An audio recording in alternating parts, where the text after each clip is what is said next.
Universidad Técnica de Ambato, Facultad de Jurisprudencia y Ciencias Sociales, carrera de Derecho. Docente, Dr. José Luis Romo. Alumnas, Vanessa López, Carla Panimbosa, Yadira Páramo y Daniela Segura. Tema: promesa de matrimonio, adopción ilegal y empleo de las personas contra la mendicidad.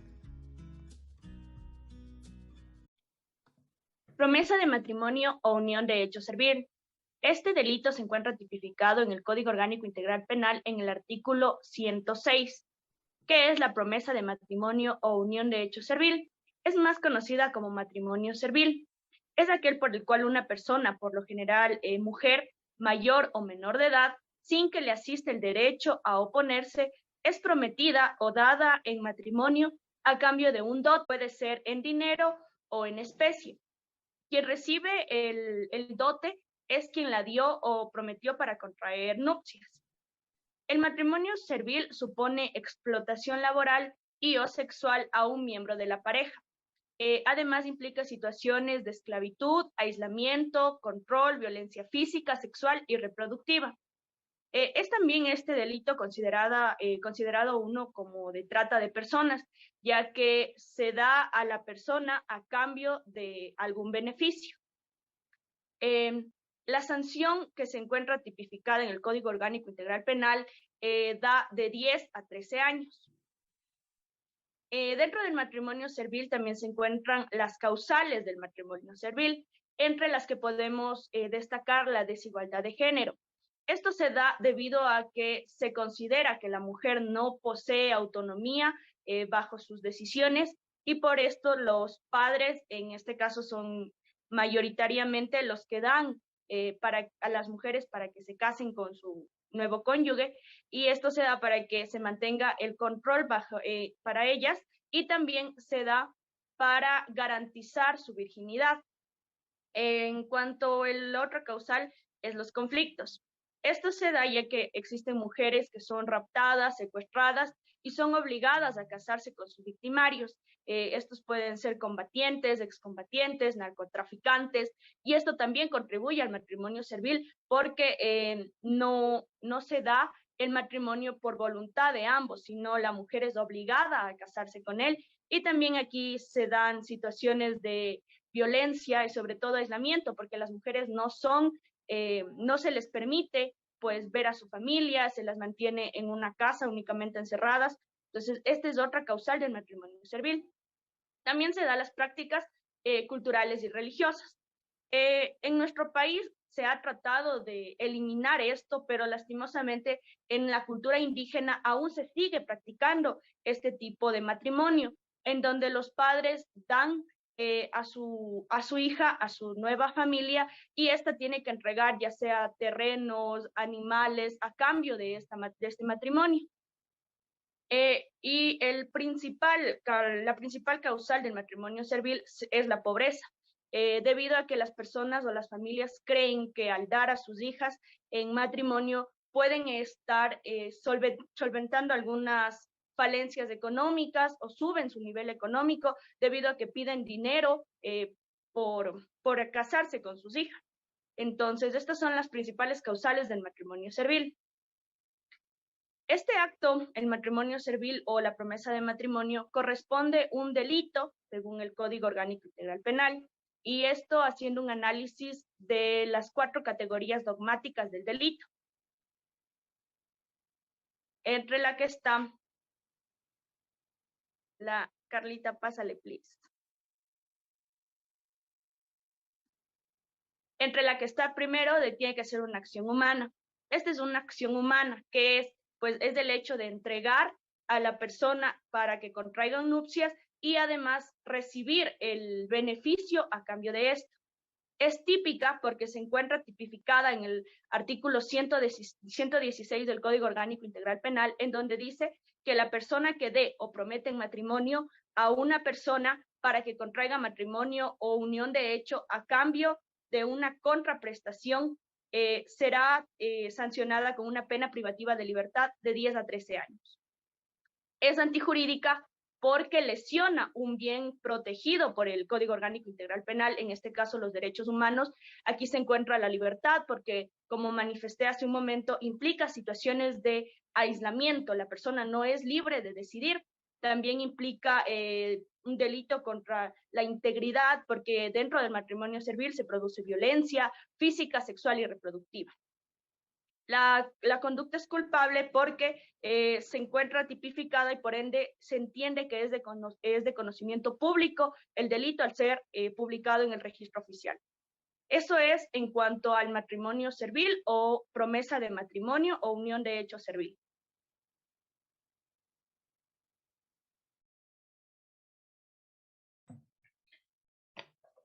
Bueno, a continuación hablaremos sobre el tema de adopción ilegal. Una familia para un niño o niña y no un niño o niña para una familia. Antes de hablar de la adopción ilegal, hablaremos en términos generales en sí sobre qué significa la adopción. Pues, sin lugar a dudas, la adopción, desde un enfoque de derechos, es una medida que es en favor de la niñez, que ofrece muchas ventajas para aquellos niños o niñas que no pueden ser cuidados por sus familiares de origen. La Convención sobre los Derechos del Niño remarca la necesidad de tomar aquellas medidas que aseguran que el interés superior del niño o niña sea el considerado como supremo o principal en todo el proceso de adopción. Por otra parte, el Convenio de la Haya del 29 de mayo de 1993, relativo a la protección del niño y a la cooperación en materia de adopción internacional, aporta directrices o pautas para que detallan que aquellos casos de niños, niñas que deben ser acogidos en otros países. Como también dicho convenio apunta a la importancia de enfocar los esfuerzos en asegurar que los niños se mantengan con sus familias de origen. Y en caso de darse estas adopciones, que los familiares que los cuiden a estos niños sean nacionales. Estos casos sean agotados antes que se considere una adopción internacional. En esto es en sí, el convenio se enfatiza que este acogimiento no debe en ningún momento implicar ganancia o beneficio económico. Definiendo la adopción desde la definición del diccionario panhispánico del español jurídico, se refiere que adopción es un acto jurídico mediante el cual se crea un vínculo de parentesco entre dos personas, adoptante y adoptado, de tal forma que establece entre ellas una relación de paternidad y o maternidad con sus mismos efectos legales. Pues esto se rige principalmente con el principio del interés superior del niño y la plena integración familiar.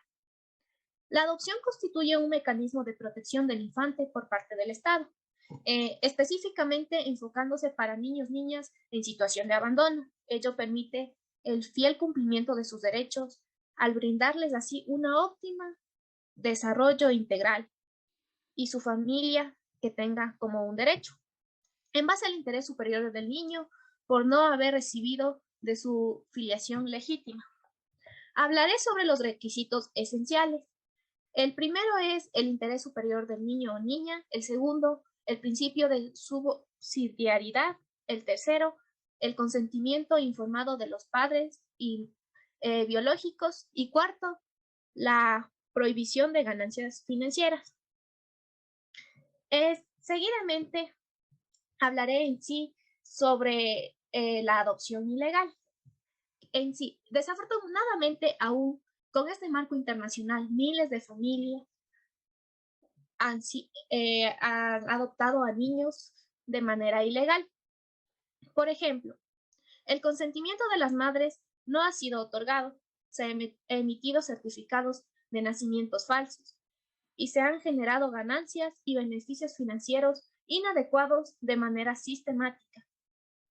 Esta situación ha generado angustia, entre otras cosas, a los niños, niñas, a sus familias de origen y a las familias adoptivas. Se puede mencionar que la trata de niños y niñas y adolescentes están presentes en todo el mundo, tanto en países ricos como en vías de desarrollo. Ante este flagelo, la comunidad internacional ha hecho esfuerzos legislativos para combatir y evitar así que se conviertan en víctimas de prostitución matrimonio forzado o en adopción ilegal, entre otras formas de trata. Gracias.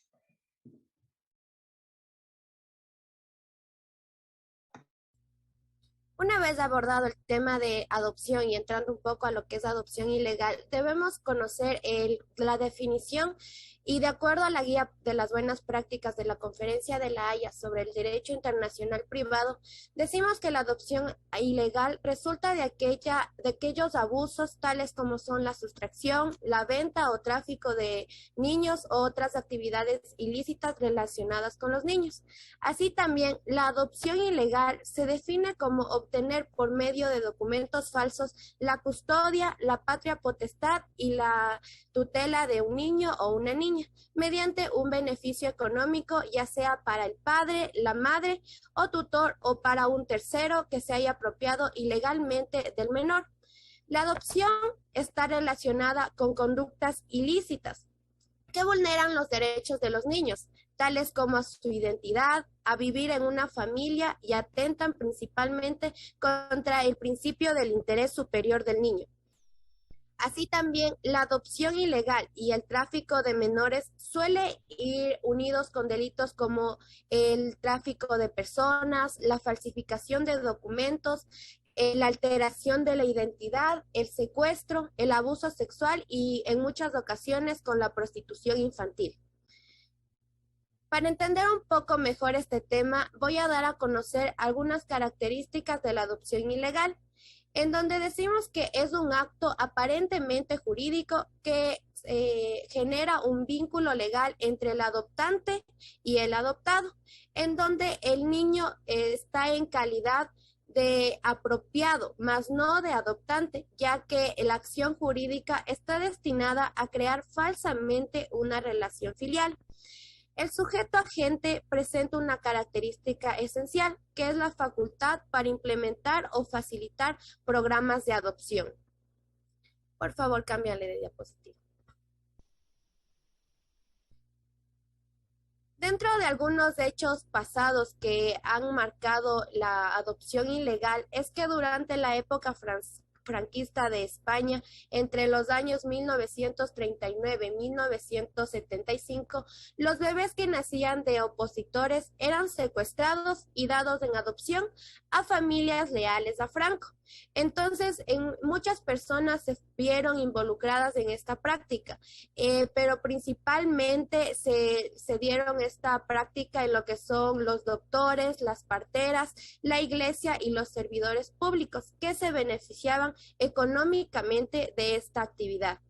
Entonces, ya entrando un poco a lo que es la legislación ecuatoriana, el delito de adopción ilegal dentro de la legislación ecuatoriana se encuentra tipificada en el Código Orgánico Integral Penal, en donde claramente se establece que la persona que facilite, colabore, realice, traslade, intervenga o se beneficie de la adopción ilegal de personas será sancionada con pena privativa de libertad de 10 a 13 años. La misma sanción se impondrá a la persona que elude los procedimientos legales para el acogimiento o la adopción y con el fin de establecer una relación análoga a la filiación, induzca por cualquier medio al titular de la patria potestad a la entrega de un niño, niña o adolescente a otro. Este se encuentra establecido en el artículo 7 del Código Orgánico Integral Penal. Así también es de vital importancia establecer que la adopción ilegal está considerada como un delito de trata de personas, según lo que establece el artículo 91, numeral 5 del Código Orgánico Integral Penal, el mismo que especifica que es considerado de este modo únicamente si se lo realiza con fines de explotación. La trata de personas es generalmente considerada como una forma moderna de esclavitud y considera un delito y una violación a lo que son los derechos humanos. La definición consiste en 3 elementos principales, que es la acción, medios y propósito. El elemento controversial es lo que refiere al fin, que es la explotación. Podría hacerse una diferencia cuando se habla de la trata para fines de adopción, es decir, cuando la adopción es el propósito. y la trata a través de la adopción, que es decir, cuando la adopción es el medio. La trata a través de la adopción podría implicar que los niños fueron adoptados para ser explotados por los padres adoptivos, de conformidad con las formas mencionadas en el protocolo contra la trata, que es sexual, laboral, servidumbre, tráfico de órganos, y lo que es realmente muy poco común. Pero lo que realmente nos preocupa es la trata para los fines de adopción, en donde los niños y niñas son separados de su familia biológica por cualquier medio con el fin de obtener una ganancia al hacerlos disponibles para la adopción. Entonces, ya en un ámbito más de la Corte Interamericana de Derechos Humanos, se habla del caso Ramírez Escobar y otros versus Guatemala, que era la sentencia emitida el 9 de marzo del 2018, en donde implica que 2 menores fueron sustraídos de sus hogares y dados en adopción debido a la inconsistencia que existía dentro del sistema legal de Guatemala.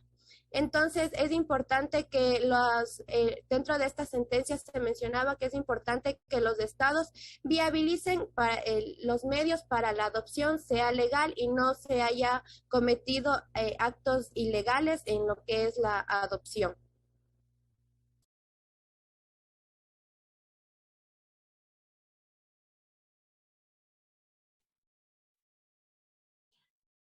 Bueno, yo les hablaré sobre el empleo de personas para la mendicidad.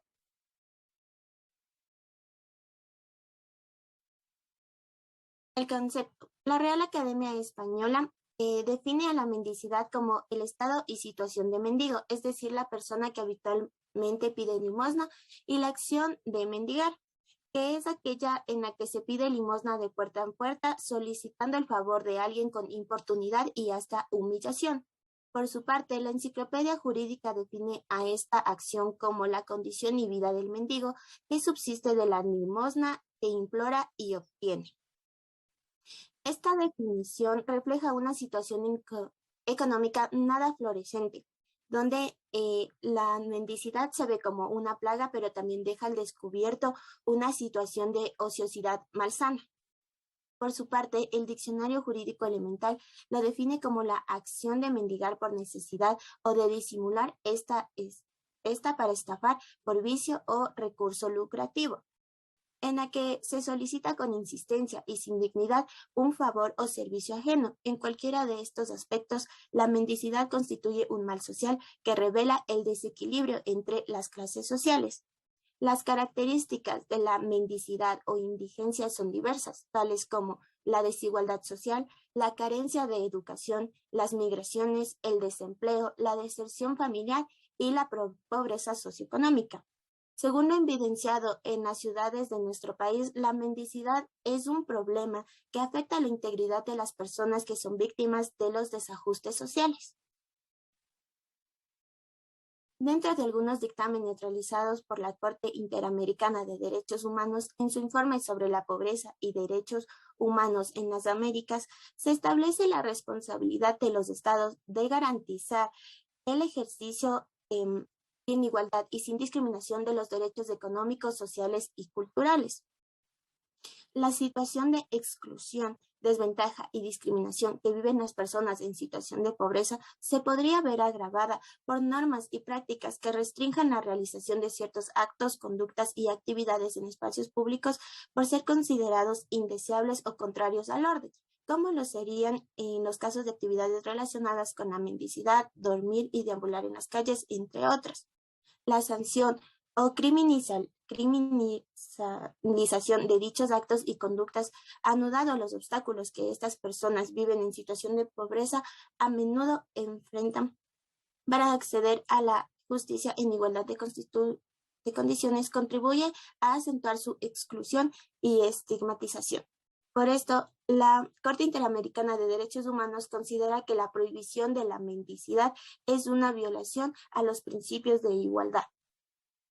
Por su parte, la Constitución de la República del Ecuador define en su artículo 3, numeral 5, que uno de los deberes primordiales del Estado es planificar el desarrollo nacional, erradicar la pobreza, promover el desarrollo sustentable y la redistribución equitativa de los recursos y la riqueza para acceder al buen vivir. Además de que en su artículo 325, el Estado garantiza el derecho al trabajo. Se reconocen todas las modalidades de trabajo en relación de dependencia o autónomas, con inclusión de labores de autosustento y cuidado ciudadano. Y como actores sociales productivos a todas las trabajadoras y trabajadores.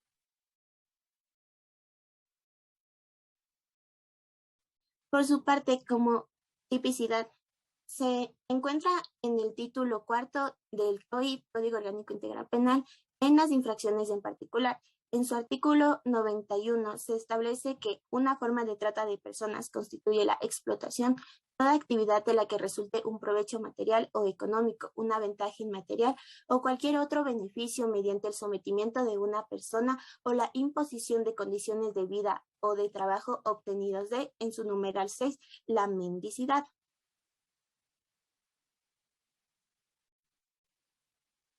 El empleo de personas para la mendicidad. Uno de los fines de este delito es la mendicidad forzada, conducta que se encamina a obligar a una persona a pedir dinero en diversos escenarios, denigrándolos con la intención de generar en ellos un aspecto que provoque pena y con ello se generen mayores ganancias.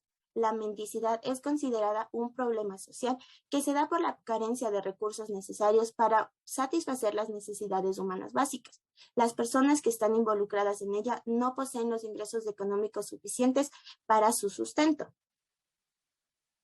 Las víctimas más frecuentes de este tipo de delitos son los niños y niñas, los adolescentes, las mujeres, las personas indígenas, las personas con discapacidad y los adultos mayores. En términos generales, este tipo de trata de personas es un problema social susceptible de presentarse en cualquier parte del mundo y en cualquier clase de sociedad, motivado en otras situaciones por factores psicosociales como la pobreza, el desempleo, la violencia intrafamiliar o el maltrato infantil y la deserción familiar, los cuales actúan de una manera u otra como elementos que impiden el desarrollo o el progreso de una comunidad o un sector de ella. Con base en lo anterior, el trabajo infantil es entendido por la OIT como todo aquel que priva a los niños y a las niñas de su niñez, su potencial y su dignidad, así como aquella actividad económica que resulta perjudicial para su desarrollo físico y psicológico. De forma que se entiende que el trabajo infantil es peligroso y perjudicial para el bienestar físico, mental y moral del niño. Infiere con su escolaridad, puesto que les priva de la posibilidad de asistir a clases, les obliga a abandonar la escuela de forma perpetua y les exige combatir el estudio con un trabajo pesado que consume con todo su tiempo. Además que dentro del dictamen de la Corte Interamericana sobre Justicia Juvenil, se menciona que muchos niños indigentes son castigados con penas brutales por ejercer el delito de la mendicidad, que muchas veces es una mendicidad forzada, por lo que se busca y se dictamina que en estos casos se implemente una justicia juvenil que sea favorable y que no castigue al niño o adolescente por el ejercicio de esta actividad, sino al adulto responsable de ejercerla sobre él. Para combatir este delito, el presidente Lasso ha implementado la política Solidaridad sin Mendicidad, pues dentro de nuestro país la tasa de mendicidad rodea a las 193,000 personas, con un excedente o con una multiplicación de más del 300% desde el inicio de la pandemia. Con esta política social anunciada por el presidente Lasso el 9 de diciembre del 2021, en el cual se destinará 10.6 millones de dólares, de igual forma casi el doble de presupuesto que se implementaba antes para resolver la situación de mendicidad. Se busca sensibilizar a la población sobre los riesgos de la explotación laboral y psicológica. Finalmente, para hablar de las penas, este delito, conforme el artículo 108 del Código Orgánico Integral Penal, define que la persona que facilite, colabore, promueva o se beneficie al someter a mendicidad a otra será sancionada con una pena privativa de libertad de 10 a 13 años. Además, para los delitos antes mencionados como el matrimonio servil, la adopción ilegal y la mendicidad forzada, se tienen disposiciones comunes que se aplican a los 3 delitos, como lo son se puede imponer una o varias penas no privativas de libertad. Se suspenderá la patria potestad, tutoría, curatela o modalidad de cuidado que ejerzan los infractores. 3. No caben atenuantes. 4. El comportamiento de la víctima anterior a la infracción no se considera en el proceso. 5. El consentimiento de la víctima no excluye la responsabilidad penal ni será un atenuante. Y 6, las víctimas podrán ingresar al programa de víctimas y testigos. Esta sería toda nuestra exposición. Les agradecemos por su tiempo.